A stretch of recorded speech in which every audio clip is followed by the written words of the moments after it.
मोदी कह रहा है कि लोग नहीं आ रहे हैं दिल्ली। अरे नरेंद्र मोदी, तुम्हारे पैदा होने से पहले तुम चाय बेचते थे मूर्ख, तब हमारी रेल चल रही थी। चला 14,000 रेलों को सड़कों पर, ट्रैक पर। राजधानी दिल्ली में अगर हमारा आदमी किसान, मैं कहता हूँ 14 करोड़ किसान ना आए तो पूछना।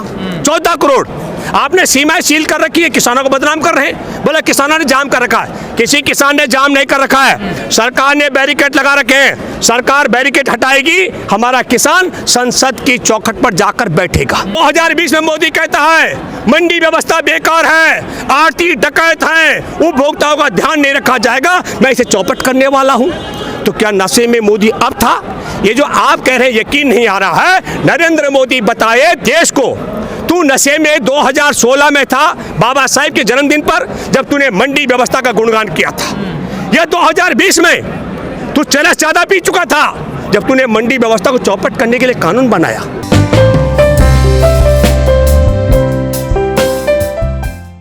इस सरकार ने कहा कि हम किसानों को लाभकारी मूल्य देंगे। सरकार का गठन हुआ, सुप्रीम कोर्ट में शपथ पत्र दिया और कहा कि हम नहीं दे सकते हैं। इसी सरकार ने बनने से पहले कहा था सबको 15-15 लाख रुपए देंगे, 1 रुपये नहीं दिया। आप समझ लीजिएगा, इस सरकार ने जो वादा किया, 2-2 करोड़ लोगों को रोजगार देने का वादा किया, 14 करोड़ लोगों की रोजी रोटी छीन ली, 2.5 करोड़ लोगों की 2 करोड़ 10 लाख लोगों के जॉब चले गए। कोरोना काल में रोजगार देना था, रोजगार छीना गया। सबके अच्छे दिन लाने का वादा किया गया था।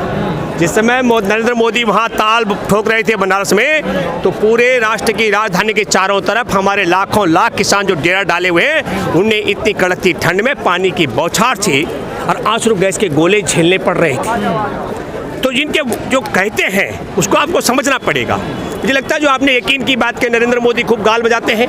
हमने देश में बहुत खाते खोले। पहले नरेंद्र मोदी ने डिलीवर क्या क्या किया आज तक, क्या क्या देश को दिया? वो कह रहे 6,000 रुपए दिए। नहीं, क्या क्या दिया बताता हूँ। हमारे देश में जिनके बैंक खातों में कम पैसा है, 12,000 करोड़ रुपए उनके न्यूनतम जमा राशि के कारण ये डकैती डलवा चुके हैं बैंकों में। जिनके खातों में पैसा, बैंक के खाते में किस में कम होगा? अदानी के बैंक में पैसा कम नहीं होगा, अंबानी के बैंक खाते में पैसा कम नहीं होगा।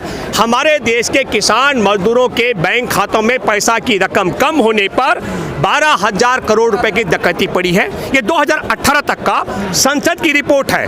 2018 से लेकर अब तक और कितनी रकम डकैती डाल चुके हैं ये जानकारी नहीं है।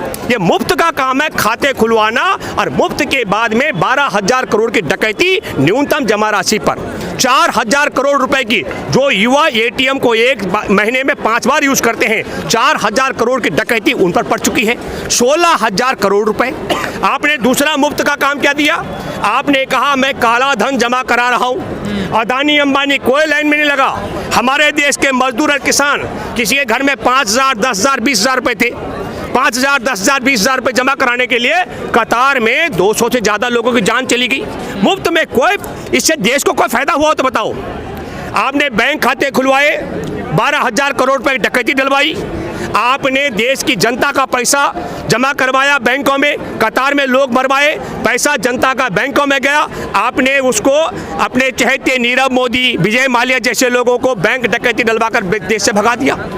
मुफ्त का काम, इसमें पैसा खर्च नहीं हुआ। आपने हमारे देश की टैक्स पद्धति बदल डाली।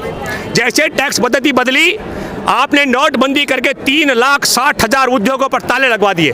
पहला नालायक और देश का गद्दार है जो कहता है हमने बहुत बढ़िया काम किया। 3,60,000 उद्योग अगर बंद हुए, उनमें कामगार और सबको मिलाकर देखिए। नालायक गद्दार है तो जीत क्यों? मैं मुफ्त की बात बता रहा हूँ। आपने हमारी दशकों से चली आ रही टैक्स पद्धति बदल डाली, अभी तक भी तय नहीं हो पाया। आपको मालूम है कि नहीं, हमारे देश के राज्यों का टैक्स जो हिस्सा बनता है जीएसटी में, वो सरकार डकार चुकी है, उसको दे पाने की स्थिति में नहीं है। आप तीसरा कानून लेकर आ रहे हैं, वो ये आप कह रहे हैं 137 करोड़ आबादी, एक एक व्यक्ति उसकी आप नागरिकता की जांच करेंगे। आप देश को दे क्या रहे पहले कहिए। चौथी बात, हमारे देश के अंदर जिस दिन 559 मामले थे कोरोना के, तब आपने देश को ताले में बंद कर दिया। और आज मामले कितने हुए? जब 92 लाख क्रॉस हो गए, आपने सारे ताले खोल दिए। तो मैं जरा जानना चाहता हूं आपके माध्यम से कि आपने उद्योगों पर ताले थे, रेल पर ताले थे, बसों पर ताले थे, आपके व्यापार पर ताले थे, आपके होटल इंडस्ट्री पर ताले थे और सरकारें भी ताले में बंद थी। हमारा देश फिर भी जिंदा रहा क्योंकि हमारा देश कृषि प्रधान है। हमारे देश के किसानों ने, अन्नदाताओं ने दिन रात बिना कोरोना के भय के हमारे देश को जिंदा रखा। तो हमारे देश में जब उद्योग बंद थे, व्यापार बंद थे, सरकारें भी ताले में बंद थी, देश फिर भी जिंदा रहा। तो पुरस्कार मिलना चाहिए था देश के किसानों को। पुरस्कार की बजाय संघ परिवार का एक गोल वर्कर है, उसने लिखा था भारत पर शासन करने के लिए भारत के 95% आबादी को कंगाल बना दो। और कंगाल कैसे बनेगी? 14,445 रेल चलती है रोजाना। मोदी कह रहा है कि लोग नहीं आ रहे हैं दिल्ली। अरे नरेंद्र मोदी, तुम्हारे पैदा होने से पहले तुम चाय बेचते थे मूर्ख, तब हमारी रेल चल रही थी। चला 14,000 रेलों को सड़कों पर, ट्रैक पर। राजधानी दिल्ली में अगर हमारा आदमी किसान, मैं कहता हूँ 14 करोड़ किसान ना आए तो पूछना। 14 करोड़ आपने सीमाएं सील कर रखी है, किसानों को बदनाम कर रहे हैं। बोला किसानों ने जाम कर रखा है, किसी किसान ने जाम नहीं कर रखा है, सरकार ने बैरिकेड लगा रखे हैं। सरकार बैरिकेड हटाएगी, हमारा किसान संसद की चौखट पर जाकर बैठेगा, तब तक डेरा डालेगा। ये 32 साल बाद हो रहा है रिपीट। 32 साल पहले संसद की चौखट पर बैठे थे चौधरी महेंद्र सिंह टिकैत, और 32 साल बाद आज फिर 3 काले कानून, खतरनाक कानून। वो सिर्फ किसान को प्रभावित नहीं करते हैं, वो हमारे देश के 100% आबादी और देश के व्यापारियों के लिए खतरा है। मैं आपके माध्यम से एक बात कहना चाहता हूँ। 14 अप्रैल 2016 को देश का प्रधानमंत्री कहता है किसानों को, मैं आपके लिए इनाम लेकर आया हूँ। मंडी व्यवस्था किसानों के लिए लाभकारी है। मंडी में जो आड़ती है वो बहुत अच्छी बात है, और देश के उपभोक्ताओं के लिए उसका नाम रखा इनाम। तब चरस गांजा पी रखा था क्या मोदी ने? और 2020 में मोदी कहता है मंडी व्यवस्था बेकार है, आरती डकैत है, उपभोक्ताओं का ध्यान नहीं रखा जाएगा, मैं इसे चौपट करने वाला हूं। तो क्या नशे में मोदी अब था? ये जो आप कह रहे हैं यकीन नहीं आ रहा है। नरेंद्र मोदी बताए देश को, तू नशे में 2016 में था बाबा साहेब के जन्मदिन पर, जब तूने मंडी व्यवस्था का गुणगान किया था। यह 2020 में तू चरस ज्यादा पी चुका था जब तूने मंडी व्यवस्था को चौपट करने के लिए कानून बनाया। आज इनका जो कल का चोर उच्चक्का विधायक बना होगा, उसकी खानदान में कोई प्राइवेट सरकारी स्कूल में नहीं पढ़ता, प्राइवेट स्कूल में पढ़ते हैं। शुरुआती दौर में हो सकता है कि हमारे किसानों को ये कुछ लालच दे दे, लेकिन जब मंडी व्यवस्था खत्म हो जाएगी हमारा देश चौपट हो जाएगा। हमको यकीन का क्या मतलब है? नरेंद्र मोदी से किसी ने मांग की? हमने नहीं कहा कि जमाखोरी के लिए कानून ला, हमने नहीं कहा कि हमारे देश के किसानों को तुम बंधुआ मजदूर बनाने के लिए ठेकेदारी व्यवस्था माने अनुबंध पर खेती करने का कानून लेकर आओ, और हमने कहीं नहीं कहा हमारी मंडी व्यवस्था खत्म करिए। मंडियों की 6,900 मंडियों की जमीनों को अपने चहेतों को बेचने के लिए और किसानों को बर्बाद करने के लिए कानून लेकर आओ। नालायक आदमी झूठ बोलता है, लेकिन मैंने फिर कहा नरेंद्र मोदी की सरकार ने देश में जिससे बजट लगता है, जहाँ पैसा लगता है, ऐसा कोई काम देश के लिए नहीं किया।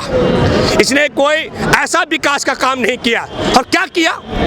हमारे लोकतंत्र की आत्मा है धर्मनिरपेक्षता, तो सिटीजन अमेंडमेंट एक्ट लाया। और हमारे देश में लोकतंत्र की आत्मा है ना कहने की आज़ादी। देश के करोड़ों किसान दिल्ली आ रहे हैं ना बोलने के लिए।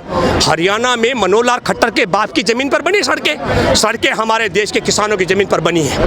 उसे गड्ढे खुदवा दिए, कटले तार लगवा दिए और बड़े बड़े स्लीपर लगवा करके हमारे किसानों को इतनी कड़कती ठंड में ठंडे पानी की बौछार से मरवाया गया और आंसू गैस के गोले छुड़वाए गए।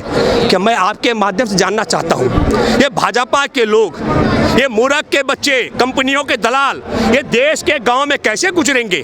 अगर हमारे देश का किसान सड़क पर गुजरने का हक नहीं रखता है, अबे मूर्खों, जब तुम गांव में गुजरोगे गांव की पगडंडियों में, तो मैं यकीन के साथ कह सकता हूं लोग जूतों से मारेंगे। ये होने वाला है। और आपके माध्यम से आपको बताता हूं, यकीन की बात कुछ नहीं है। अभी हनुमान बेलीवाल इनकी सरकार में है, उसने त्याग पत्र दे दिया, इनके अलग हो गया है। और मैं आपके माध्यम से कहना चाहता हूं, अभी तो सरकार पर निशाना है।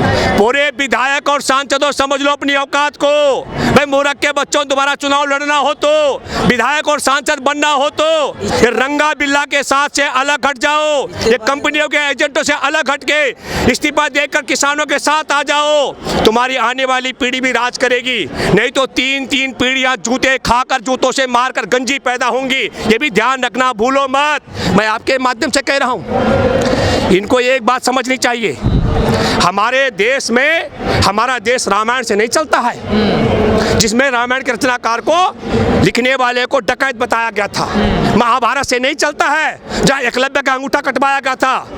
और न ये संघ के विधान से चलता है, देश संविधान से चलता है। मूर्ख के बच्चों, संविधान से। और संविधान ये कहता है तुम्हारे बाप का देश नहीं है, देश में सब लोगों ने अपनी अपनी संख्या के हिसाब से तुम्हें चुनकर भेजा है। अगली बार तुम्हारा नंबर नहीं आएगा, तुम्हारी आने वाली नस्ल में कोई चुनाव नहीं जीत पाएगा।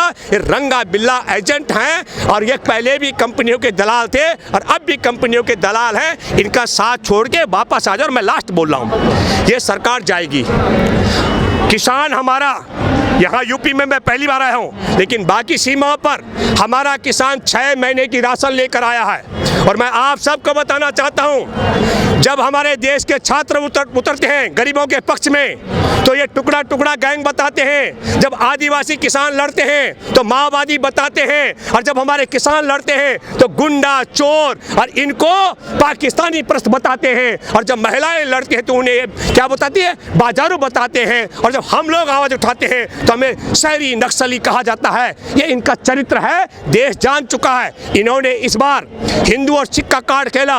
हरियाणा के एक एक गांव से खट्टर के बाप की ताकत नहीं है, मोदी के बाप की ताकत नहीं रोकने की। एक एक गांव से राशन और पानी आ रहा है। मैं टिकरी बॉर्डर पर था, हरियाणा के लोगों ने पंजाब के लोगों से वचन लिया, 1 पैसा आप खर्च नहीं करेंगे जब तक आप हरियाणा में हैं। और हमने भी कहा दिल्ली में, दिल्ली के किसानों की तरफ से, जब आप दिल्ली में प्रवेश करेंगे तो हमारे साथ जो गांव के थे, कंझावला, कराला से लेकर तमाम किसान नेता, हमने भी तय किया जब आप दिल्ली में प्रवेश करेंगे फिर आप लोगों को खर्च नहीं करना पड़ेगा, उसकी जिम्मेदारी हम उठाएंगे।